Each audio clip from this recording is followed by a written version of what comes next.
दोस्तों, ये वीडियो मैं थोड़ा दुख और थोड़ा हैरानी, थोड़ा गम और गुस्से के साथ बना रहा हूँ।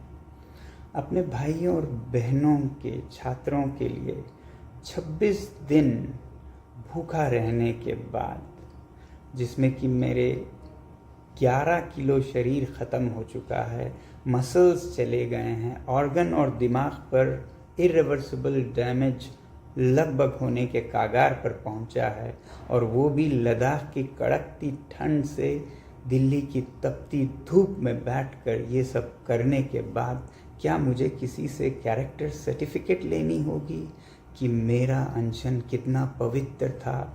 मैंने तोड़ा तो किसके हाथों तोड़ा, उसके हाथों क्यों तोड़ा, इसके हाथों क्यों नहीं तोड़ा, क्या डील हुआ, क्या सौदा हुआ, ये सब मुझे जवाब देना होगा। मैं कल से अब तरल लिक्विड फूड ले रहा हूँ, पी रहा हूँ, तो थोड़ी सी शरीर में जान आई है। बदकिस्मती से वो जान मुझे इसमें देनी पड़ रही है, दुख के साथ कह रहा हूँ। मगर सुबह से मुझे बहुत से लोग फ़ोन करके या पोस्ट दिखा कर कह रहे हैं कि आप पर बहुत सवाल उठाए जा रहे हैं, आपने इनसे क्यों अनशन तोड़वाया, केंद्रीय मंत्रियों से क्यों नहीं तोड़वाया, किसी और से क्यों नहीं तोड़वाया, क्या डील हुआ है, सौदा हुआ है। ये सब मुझे जवाब देना होगा। अगर सौदा करना होता, डील करना होता, तो क्या 26 दिन भूखे रहना पड़ता है? कितनों ने डील किए हैं, आपने देखा होगा। क्या वो इस तरह से डील करते हैं? क्या मैं आलीशान एयर कंडीशन कमरे में बैठ के डील सौदा नहीं कर सकता था? मुझे यहाँ दिल्ली की गर्मी में बाहर रोड साइड पर बैठकर डील करना पड़ता। धिक्कार है ऐसे देश पर जिसमें ऐसे दिमागों की उपज होती है, जिसमें से ऐसे नीच ख्यालात निकलते हैं। मैं दोष नहीं देता हूँ आप में से ज़्यादातर पर, क्योंकि आपको ज्ञान नहीं है, पता नहीं है क्या हालात थे मेरे ऊपर, क्या गुजरा मेरे परिवार पर पिछले 1-2 हफ्ते में। इसलिए आप लोग ऐसा शायद कह रहे हैं, और कुछ लोग शायद जान कर कह रहे हैं, पता है उन्हें। इसलिए पहले बात सुनने से पहले उसका बैकग्राउंड ज़रूर देखिएगा। क्या उन्हें कोई खुंदक है? क्या वो किसी पॉलिटिकल पार्टी से हैं, जिस पॉलिटिकल पार्टी को किसी और पॉलिटिकल पार्टी से कुछ खुंदक है? या वो न्यूट्रल कोई आदमी कह रहे हैं? अगर न्यूट्रल कह रहे हैं तो ज़रूर उनकी बात सुनिएगा और मुझे भी बताइएगा। मैं जवाब देने की अभी भी कोशिश करूँगा, समझें या न समझें, मगर मेरी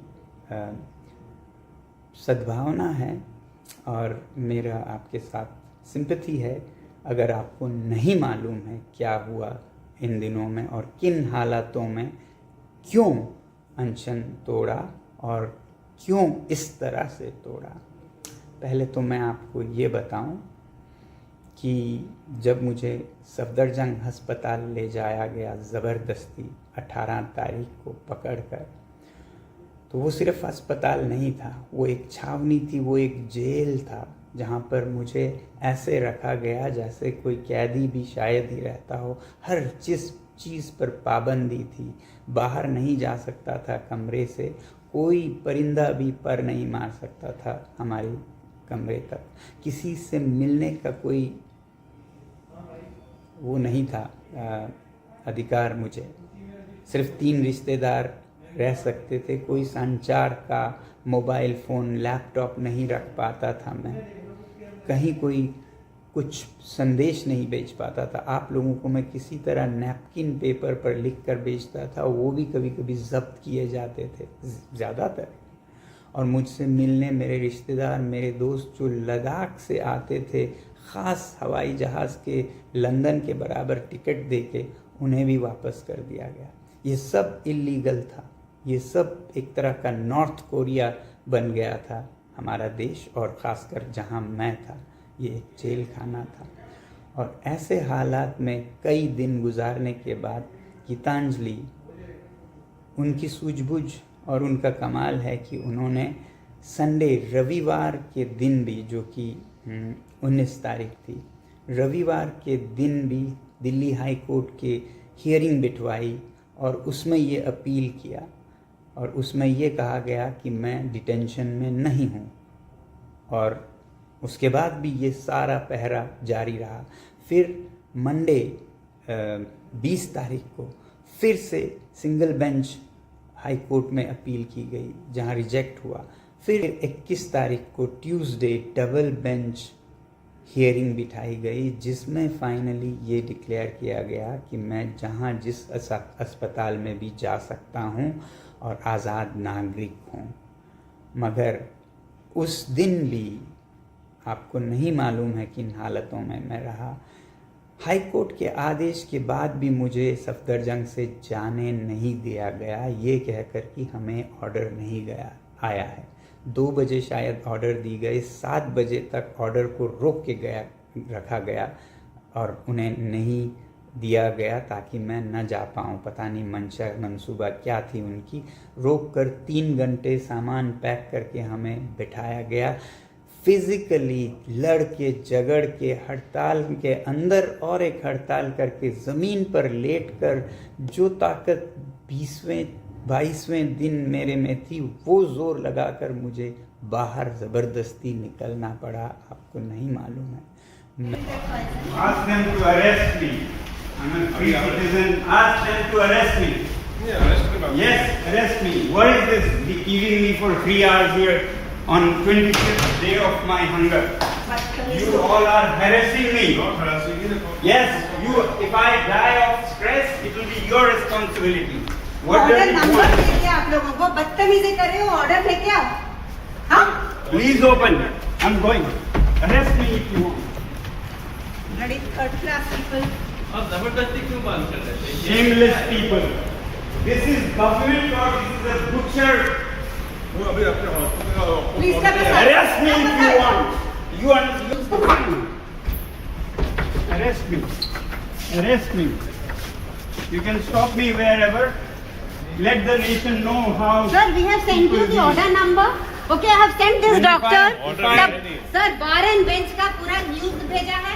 वहाँ पर If I he said कि still it is not lie down here. Take pictures. Let's see who snatches your phone. Sir आपको हाई कोर्ट का ऑर्डर भी नहीं आया, जैसे आता है डॉक्टर से रेडी है ऑर्डर क्यों नहीं आया? तो आपके पता कीजिए। दैट इज आप It is digitally everywhere. The world knows. Sir. Except you, the world knows.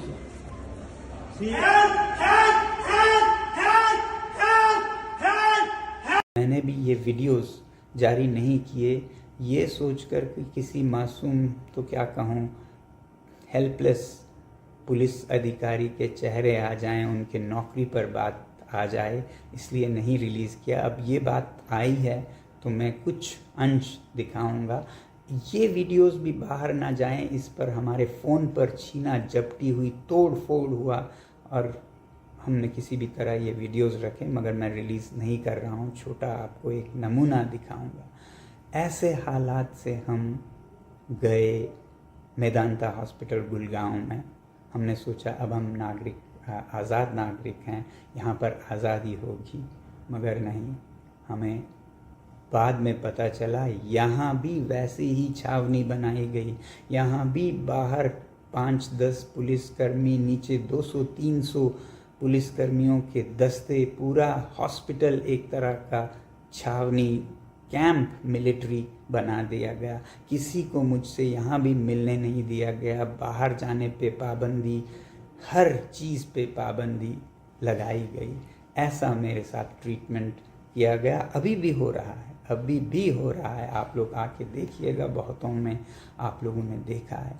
तो 21 तारीख को ट्यूसडे को ऑर्डर के बाद रात को मैं यहाँ गुड़गांव के हॉस्पिटल वेदांता अस्पताल में पहुंचा और उसी रात देर रात केंद्रीय मंत्री जेपी नड्डा जी और जितेंद्र सिंह जी आए। मुझे बताया गया इस एजेंसी के अफसरों ने कि वो आ रहे हैं कुछ बात करने, और फिर आए और उन्होंने कहा कि आप अनशन तोड़िएगा, हम चाहते हैं अनशन आपका न रहे, वगैरह वगैरह। मैंने उन्हें कहा कि मैं यूं ही तोड़ने के लिए तो बैठा नहीं हूं, शर्तें होंगी, उनको आप माने तो मैं अनशन तोड़ भी दूंगा। तो शर्तें पूछी गई हमसे।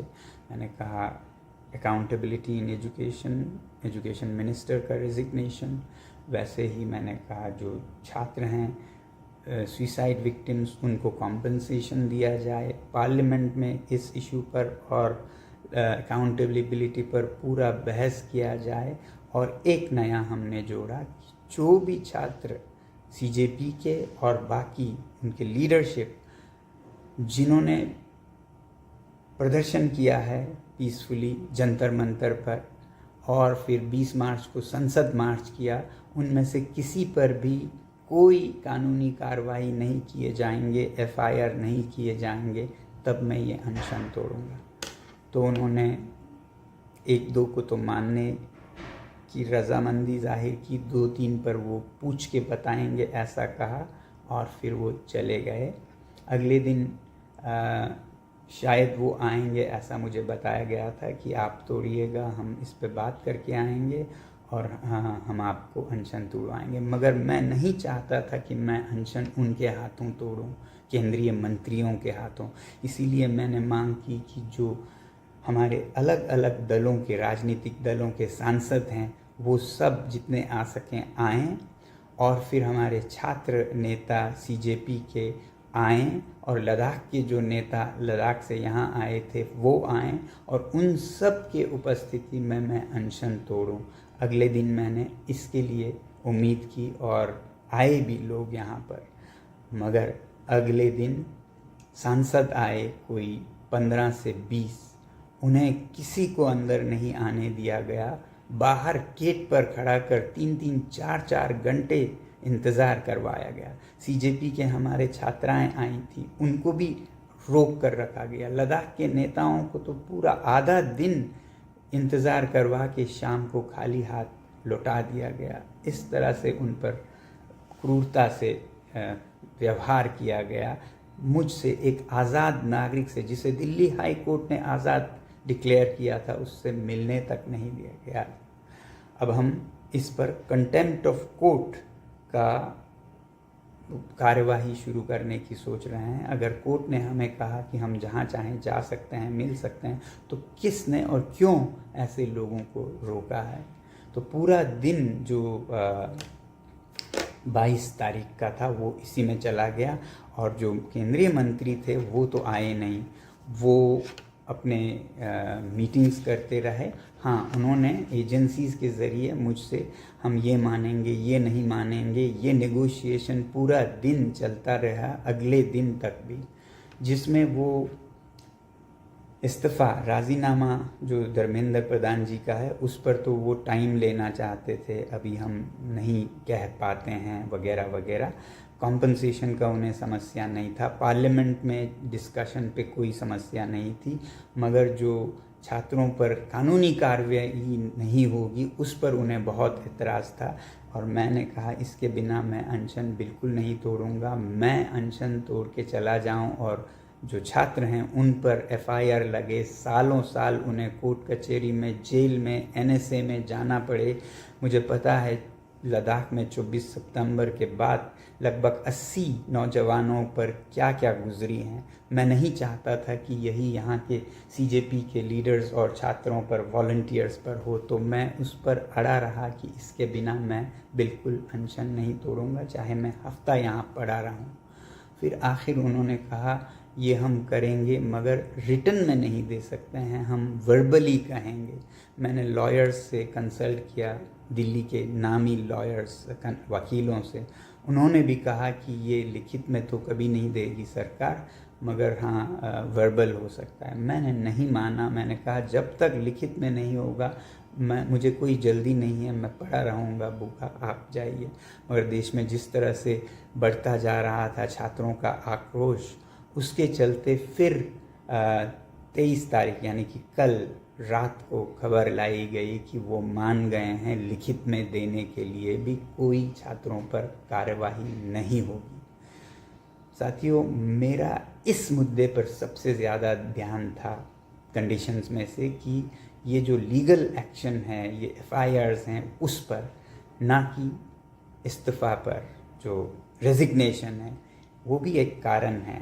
मैं कह रहा था एक और वीडियो में कि मेरा दिमाग अलग तरीके से चलता है।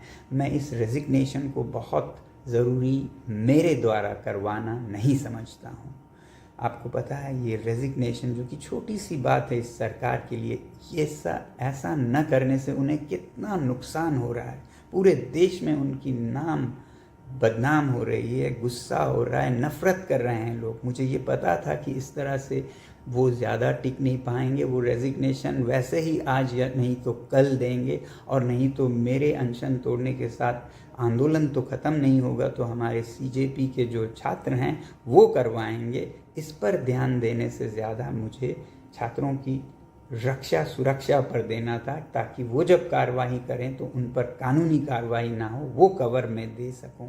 बाकी वो कर सकते हैं, और क्योंकि उन्हें ही नुकसान हो रहा था तो मुझे पता था ये जल्द ही हो जाएगा राजिग्नेशन का काम भी, इसलिए मैंने उस पर ज़्यादा जोर नहीं दिया।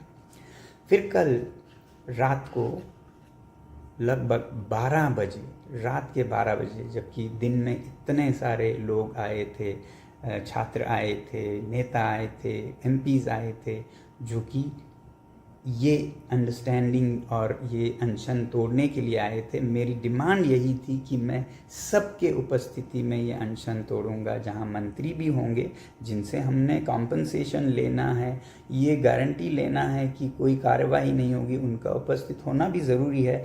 साथ में हर एक पार्टी के, मैंने कहा था 2-2 एमपीज़ होंगे, सीजेपी के नेता होंगे, लद्दाख के नेता होंगे, मगर उन सब को वापस करने के बाद फिर कल रात को कोई 12 बजे मुझे बताया गया कि मंत्री अभी आ रहे हैं, वो मान गए हैं ये अनशन तोड़वाने पर, लिखित में भी देने पर। अब एक तरफ मेरा सबसे बड़ा डर और ये जल्दी करने का कारण ये था कि आपको याद होगा दिल्ली में हालात इस तरह बनते जा रहे थे कि कभी भी कोई बहुत बड़ा क्रैकडाउन हो सकता है। कल रात को जो मैं वीडियोस देख पा रहा था उससे लग रहा था कि कनॉट प्लेस एरिया में बहुत बड़ा कुछ होने वाला है। आप ही लोग रिपोर्ट दे रहे थे, और मुझे बार बार याद आ रहा था लद्दाख का 24 सितंबर, जिसमें बहुत बेरहमी से पुलिस और सीआरपीएफ ने गोलियां सर में, सीने में मार के लद्दाख के युवाओं का कत्लेआम किया था, और वो यहाँ हो सकता है, इसका मुझे डर था। और अगर ऐसा कुछ होता है तो फिर ये अनशन का मतलब ही नहीं रहेगा।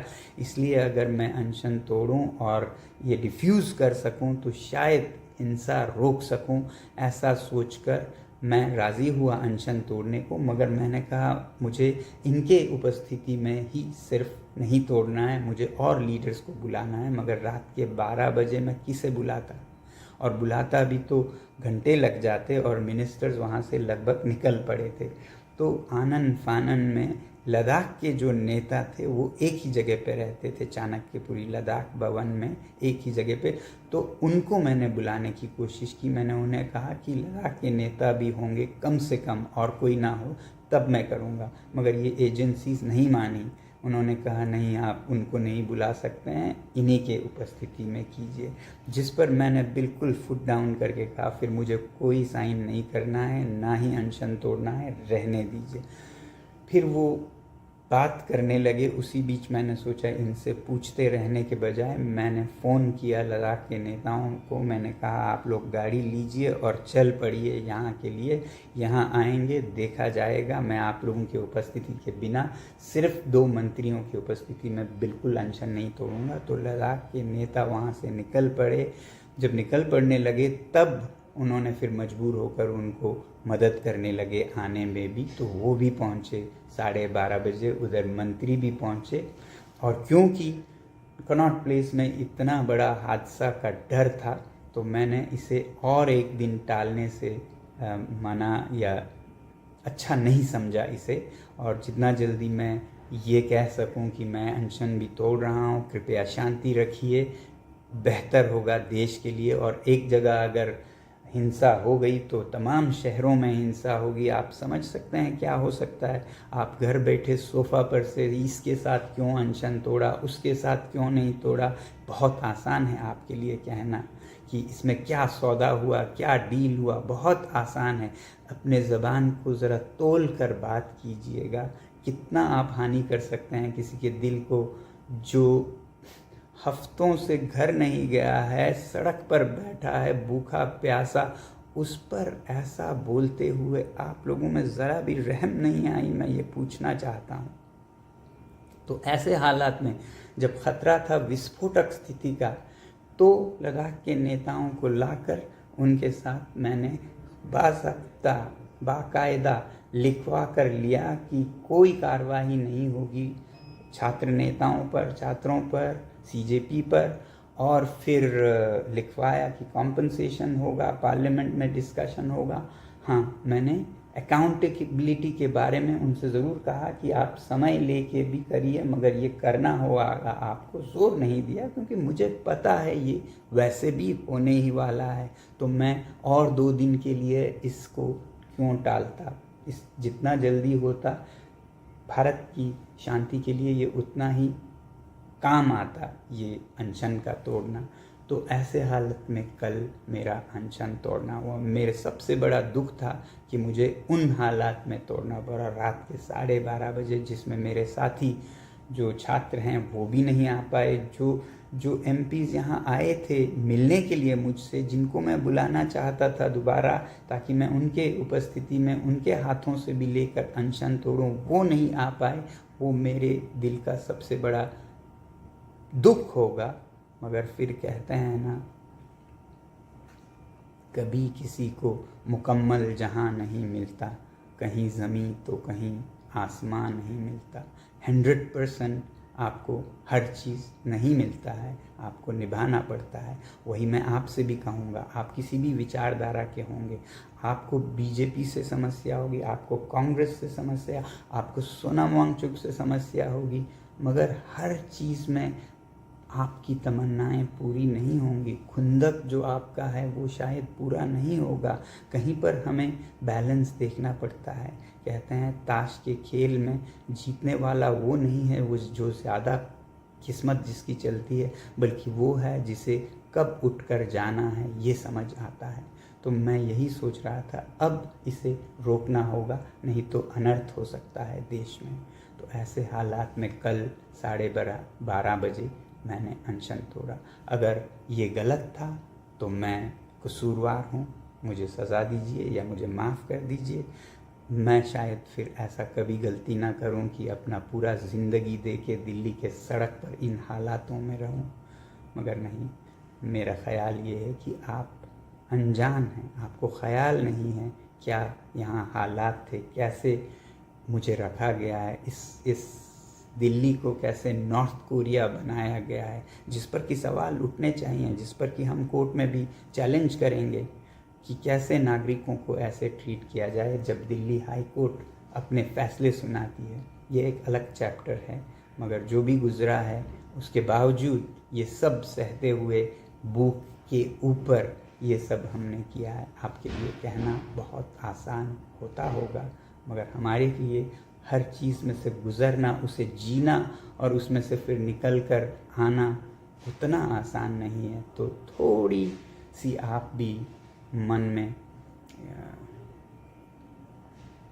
संवेदना रखिएगा, हमदर्दी रखिएगा हमारे साथ। अभी मैं उठ के खड़ा हो भी नहीं पाया हूँ कि ऐसी बातें जो कि दिल को चीर के जाती हैं सुनने के हालत में नहीं हूँ। कृपया अपने वाणी को लगाम दीजिएगा। बोलें तो प्यार की वाणी बोलिएगा, न बोलें तो ना ही बोलें, फिर वो ज़्यादा मेरे लिए